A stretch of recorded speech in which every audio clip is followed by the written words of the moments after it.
Genesis 9.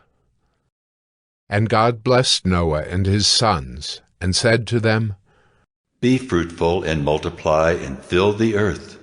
The fear of you and the dread of you shall be upon every beast of the earth, and upon every bird of the heavens, upon everything that creeps on the ground, and all the fish of the sea. Into your hand they are delivered. Every moving thing that lives shall be food for you. And as I gave you the green plants, I give you everything. But you shall not eat flesh with its life, that is, its blood. And for your lifeblood I will require a reckoning. From every beast I will require it, and from man. From his fellow man I will require a reckoning for the life of man. Whoever sheds the blood of man, by man shall his blood be shed. For God made man in his own image.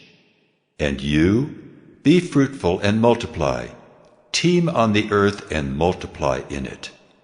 Then God said to Noah and to his sons with him, Behold, I establish my covenant with you and your offspring after you, and with every living creature that is with you, the birds, the livestock, and every beast of the earth with you.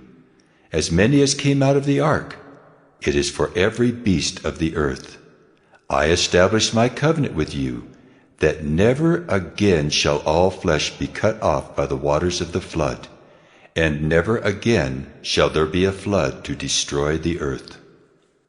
And God said, This is the sign of the covenant that I make between me and you and every living creature that is with you, for all future generations. I have set my bow in the cloud, and it shall be a sign of the covenant between me and the earth.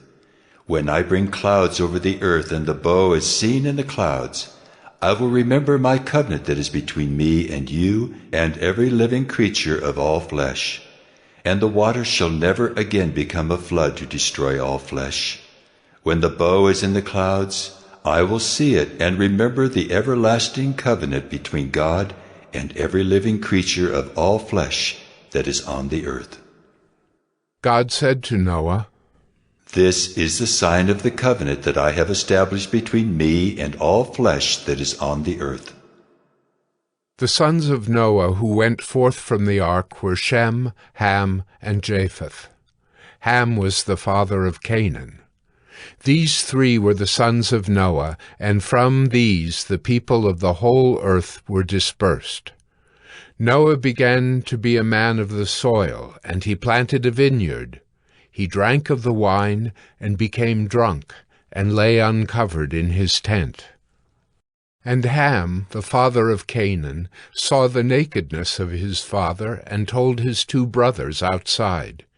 Then Shem and Japheth took a garment, laid it on both their shoulders, and walked backward, and covered the nakedness of their father. Their faces were turned backward, and they did not see their father's nakedness. When Noah awoke from his wine, and knew what his youngest son had done to him, he said, Cursed be Canaan, a servant of servants shall he be to his brothers. He also said, Blessed be the Lord, the God of Shem, and let Canaan be his servant. May God enlarge Japheth, and let him dwell in the tents of Shem, and let Canaan be his servant. After the flood, Noah lived 350 years. All the days of Noah were 950 years, and he died.